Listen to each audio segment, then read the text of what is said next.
The station air smelled of metal and rain.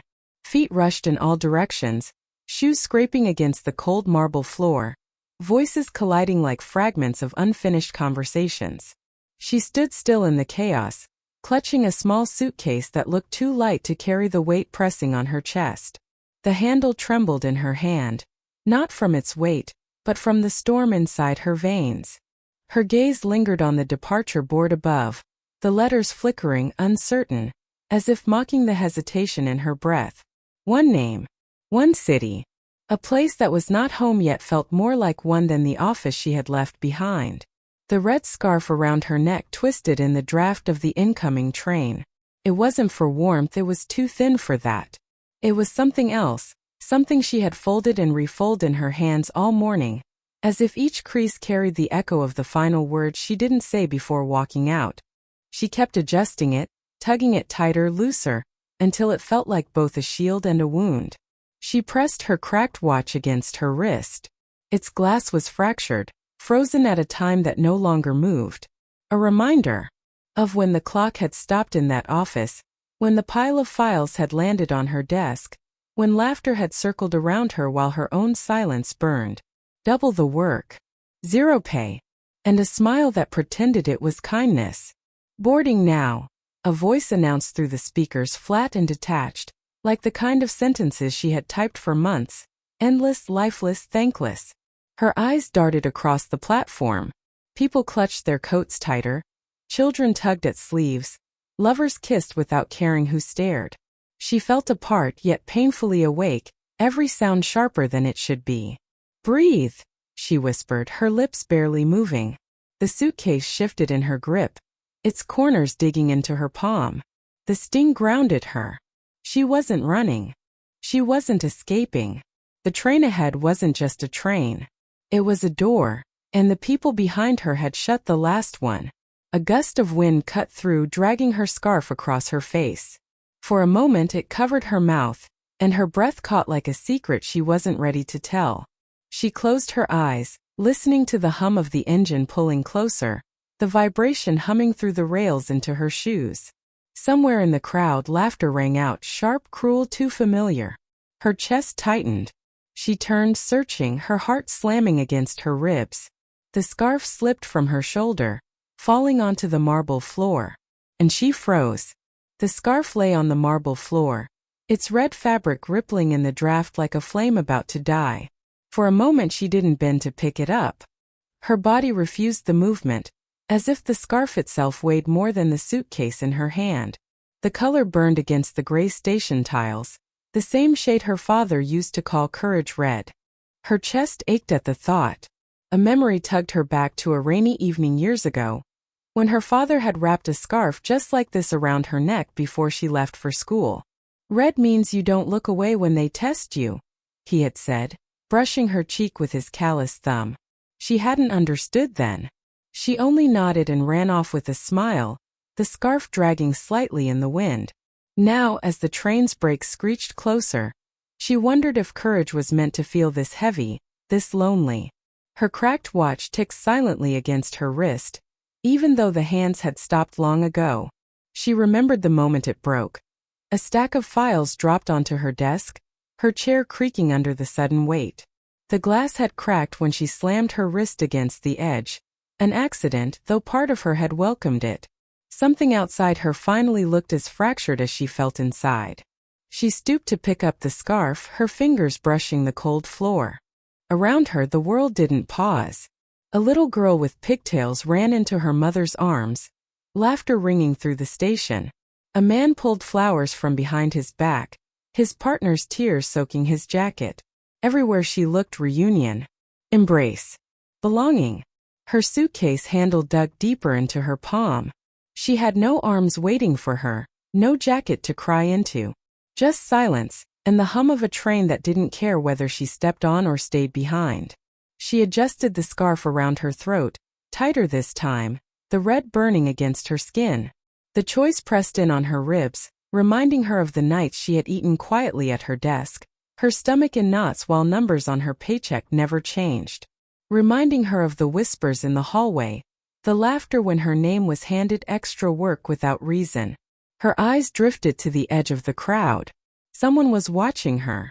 Not staring, just watching. A man, maybe a little older, standing still in the sea of rushing bodies. His expression gave nothing away, but his stillness was deliberate, like he had been waiting for something. Or someone. Her heartbeat stumbled. The announcement echoed again. Final boarding. Doors closing.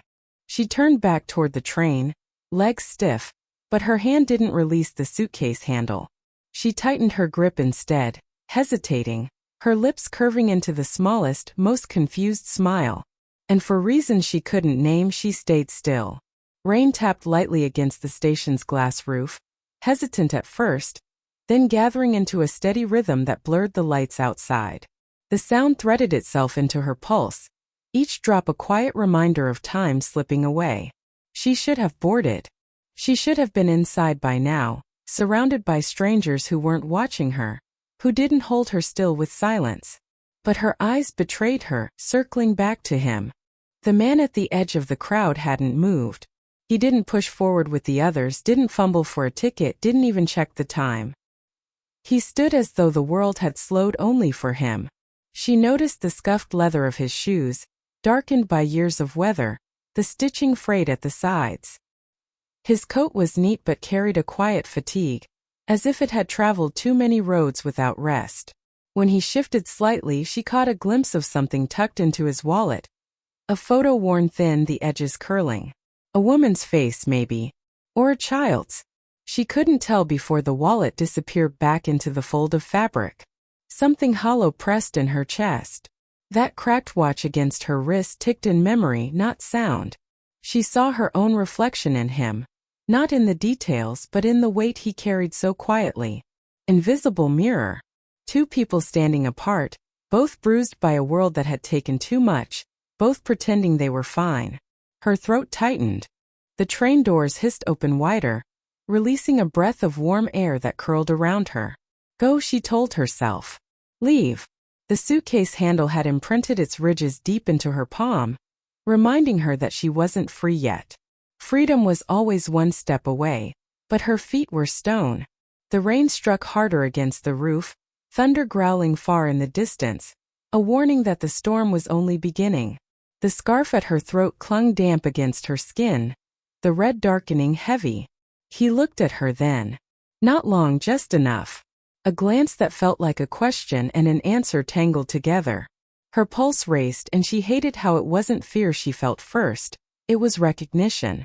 Why him? Why now? A child cried nearby. A woman's hurried footsteps echoed. The world reminded her it wasn't waiting. Yet she couldn't move. The stranger shifted again, his hand brushing against the outline of that hidden photograph as though to steady himself. Was he here for her? Or was she simply reading her own ghosts into a man who carried his? The speakers blared. Last call. Doors closing in 30 seconds. Her legs twitched forward, but her head turned back to him. The train wailed, the doors prepared to seal. And she stood caught between two storms, one outside, one inside, without knowing which one would drown her first. The train's whistle split the air, sharp enough to slice through her ribs. People rushed faster now, coats brushing against her arms, shoulders knocking her stillness as if to remind her she didn't belong to this hesitation. She gripped the suitcase so tightly her knuckles blanched, her body leaning toward the open door, yet her eyes refused to leave the corner of the platform. One step forward. Breath held. Her chest buckled, her legs quivered, and then she stopped. The sound of her shoes scraping against marble was lost beneath the roar of passengers, but inside it felt deafening. She turned just once more, just to prove to herself that he hadn't been real, that it was her own reflection she was fighting against. But he was there, unmoving. The scarf betrayed her again. A sudden gust ripped it from her throat, pulling the fabric into the air. It spun like a falling flame before landing near his feet. The red stretched across the floor between them, a thread drawn taut, fragile but unbreakable. He bent slowly as though bending carried weight. His fingers brushed the scarf with reverence, not haste. When he rose, the fabric hung in his hand, darker now under the dim station lights, but still burning. For a long breath he didn't look at her, just stared at the scarf itself, as though it held a story too familiar. Then at last his eyes found hers. The announcer's voice cracked through the static. Doors closing. Final warning. A woman passing by whispered sharply to her companion. Foolish girl, she'll miss it. A man glanced at her suitcase, then at the stranger, lips curling in a judgment he didn't bother to hide. Their eyes branded her hesitation as weakness, their murmurs a verdict. Her throat burned. She wanted to scream that she wasn't weak, that leaving wasn't running, that some choices are heavier than escape. But no sound came, only a tightness that swelled until it nearly broke her. The scarf lifted in his hand, and he stepped closer just one step. His voice low, steady, barely carried over the noise. Some people carry more than just bags, he said. They carry silence. Her knees nearly buckled. The words pressed against the hollow places inside her, the ones she thought no one could see. She took in his shoes, the photo hidden in his wallet, the lines around his eyes carved by more than years. The doors began to slide shut. The scarf trembled in his grip, caught between them. Her suitcase slipped slightly from her hand, hitting the floor with a dull thud. Heads turned, disapproving, curious, indifferent. The station watched but offered no kindness. And she stood in the pull of two worlds, one moving forward without her, and one standing still, waiting. Her breath cracked, almost breaking into a sob, as her eyes locked on his. And the scarf between them refused to fall. The doors slammed shut, the train pulling away with a roar that shook the platform. Her chance at escape vanished in a blur of windows and shadows. For a moment the silence after was unbearable. Like the whole world had left without her. He stepped forward, closing the space the train had abandoned. The scarf hung from his hand, the red stark against the black of his coat. When he finally placed it back into her palm, his fingers lingered, not by accident. "This isn't yours," he said softly, eyes steady. "It belonged to someone else." Her stomach twisted. She looked down at the scarf, the one her father had wrapped around her years ago, the one she thought was hers alone. "My daughter wore it once," he continued, voice carrying a fracture she almost mistook for the hiss of rain on glass. "She said red meant courage." The words slammed into her chest. "Red means you don't look away when they test you." Her father's voice tangled with his. A loop. A trap. The scarf wasn't hers. It was a thread binding her to strangers she didn't choose, to wounds that weren't only her own. She swallowed hard, trying to breathe past the tightening in her throat. "Why give it to me?" "Because you looked like you needed it," he said. His jaw clenched, as if the truth cost him more than silence ever had. She caught the photo again when his wallet slipped slightly as he adjusted his coat. A little girl's face frozen in time, framed by the same scarf. The edges torn, handled too often. The red burned now with unbearable weight. It wasn't just a memory, it was grief. His grief. And somehow hers. Her cracked watch pressed hard against her wrist. She glanced at it and saw the frozen hands again. The same moment. The weight of doubled work, of silence, of the world laughing while she cracked. Maybe time had never moved since then. Maybe it was always leading her here. Thunder rolled above, shaking the rafters. A voice in her head screamed to run, to push past him, to find another train, another door. But her legs refused. Something had already changed. He spoke again, almost a whisper. "Some things stop moving when we let them. Some clocks. Some people." Her pulse stuttered. No return. She could feel it. The invisible line she'd already crossed by listening, by staying, by holding onto the scarf like it was still hers. The crowd had thinned, leaving behind silence that echoed louder than the rush before. She lifted the suitcase again, hands trembling, but instead of heading toward the platform, she followed his eyes as he turned, not to leave the station, but to a door she hadn't noticed before. A private room. Hidden. Waiting. And with her next step, she crossed into it, knowing everything after would be different. The room behind the hidden door was nothing like the chaos of the station. Quiet, dim, almost sacred. The walls hummed with the muffled storm outside. Raindrops streaking across the narrow window. She stepped in, the suitcase dragging at her side, the scarf still curled in her palm. Her breath quivered as if the air itself were heavier here. He didn't sit. He stood by the table, placing the photograph down with careful hands. The girl in the picture smiled back at her, wearing the same scarf, her hair whipping in a wind that had passed long ago. "She was about your age when she died," he said, his voice frayed but steady. The scarf was the last thing she left behind. Her knees threatened to give way. She clutched the suitcase tighter, her cracked watch digging into her wrist like a cruel reminder of all the moments she had wasted on silence. "Why me?" she whispered. He looked at her, then really looked. His eyes weren't searching for love or rescue. They were searching for a ghost. "Because you remind me of her. Not in your face, but in the way you carry your pain. Quiet, heavy, unseen." The words carved into her chest. All at once, the scarf didn't feel like protection or even courage. It felt like a borrowed life, one she could never truly claim. She wanted to return it, to lay it down on the table beside the photograph. But her hands wouldn't let go. She remembered her father's voice. "Red means you don't look away when they test you." For the first time, she realized maybe courage wasn't about keeping it, but about letting it go. Her breath broke. With shaking fingers, she folded the scarf carefully, pressing each edge into place as though sealing a wound. Then slowly, she laid it beside the photograph. His eyes flickered, surprise, sorrow, something too tangled to name.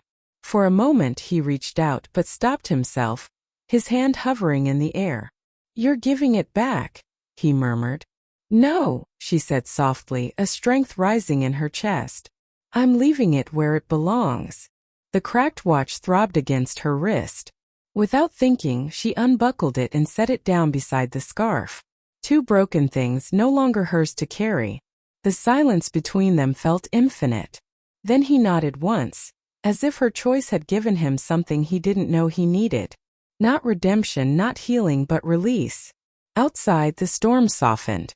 The train station announcements echoed faintly through the walls, but for the first time, she didn't flinch. She wasn't late. She wasn't left behind. She was here. And something inside her was finally moving again. She picked up her suitcase, lighter now. Her fingers trembled at the handle, but her shoulders lifted. As she stepped out of the room, she felt the platform's air rush against her face, sharp and real. The same station as before, but she wasn't the same girl clutching silence in her fist. Behind her, the door closed softly, like the ending of a chapter neither of them would read again.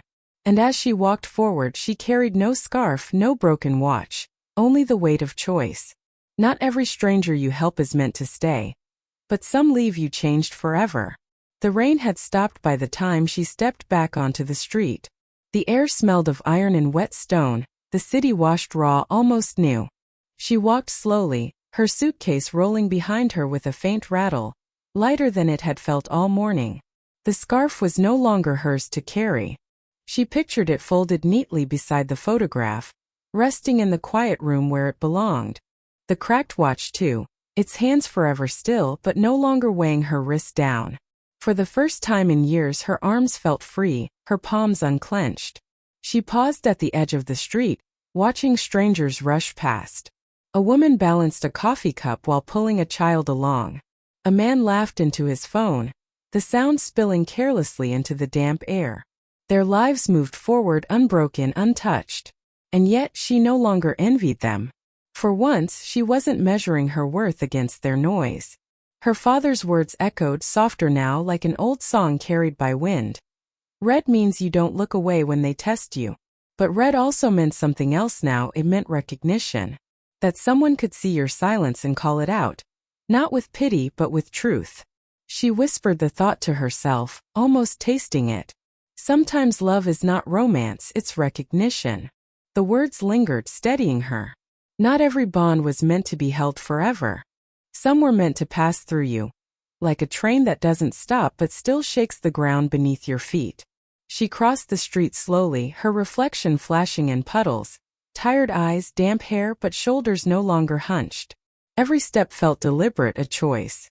Behind her, the station loomed like a shadow of the girl she had been. the girl who couldn't let go. Ahead, the city stretched wide, waiting. She didn't know what would come next. The company she had left, the future she might build, the faces she might meet.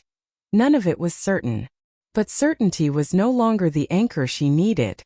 What mattered was that she could walk forward without dragging broken things behind her. She lifted her chin, breathing in the cool air, letting it fill the hollow spaces inside her chest. The scarf might one day fade from her memory, the watch might be forgotten, but the choice would remain. At the corner, she stopped and looked back once, not at him, not at the station, but at the silence she had finally released. And with a faint smile that even she didn't fully understand, she thought, some stories don't end where they should. They end where you finally decide to begin.